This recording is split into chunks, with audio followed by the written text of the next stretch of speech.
അടുത്ത ചോദ്യം, CMA or CA, which is better? CMA India and chartered accountancy course. Okay, രണ്ടും അടിപൊളി കോഴ്സാണ്.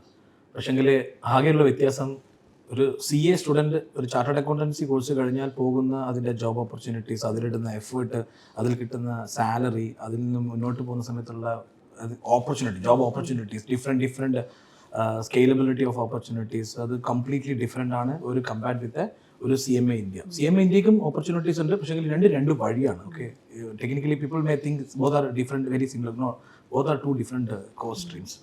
ആകെ ഇവിടെ പറയാനുള്ളത്, കുട്ടികൾ സെലക്ട് ചെയ്യുന്ന സമയത്ത് ഈ CMA എന്ന് ഇന്ത്യ എന്ന് പറഞ്ഞ കോഴ്സ് ചൂസ് ചെയ്യുന്നത് CA ടഫാണ് അതുകൊണ്ട് എടുക്കുക, അങ്ങനെയല്ല കേട്ടോ. നമുക്ക് ഏതാണോ താല്പര്യം, നമുക്ക് ഏതിനോടാണോ കൂടുതൽ പാഷൻ ഉള്ളത്, അങ്ങനെയാണ് നമ്മൾ അതിനെ സെലക്ട് ചെയ്യേണ്ടത്. കുറച്ചും കൂടി ഒരു അനലിറ്റിക്കൽ, ലോജിക്കൽ, കുറച്ചും കൂടിയും ക്രിട്ടിക്കലായിട്ട് തിങ്ക് ചെയ്യുന്ന കുട്ടികളാണെങ്കിൽ സ്റ്റിൽ ഒരു ആവറേജ് സ്റ്റുഡൻ്റ് ആണെങ്കിലും CA ചൂസ് ചെയ്യുന്നതിന് തെറ്റൊന്നുമില്ല, അത്ര വലിയ ടഫ് ഒന്നുമില്ല. അത് തെറ്റിദ്ധാരണയാണ് ഒരുപാട് പേർക്ക്. Chartered accountancy course very tough course. Okay, അതിന് കുറച്ച് എഫേർട്ട് ഇട്ടാൽ മതി എന്ന് വെച്ചിട്ട് CMA നല്ല കോഴ്സ് അല്ല എന്നുണ്ടോ. CMA ഇന്ത്യയും വളരെ നല്ല കോഴ്സ് തന്നെയാണ്, പക്ഷേ അതിൽ പോകുന്ന എഫേർട്ടും ഇവിടെ ഇടുന്ന എഫേർട്ടും രണ്ടാണ്. Okay, hope it is clear.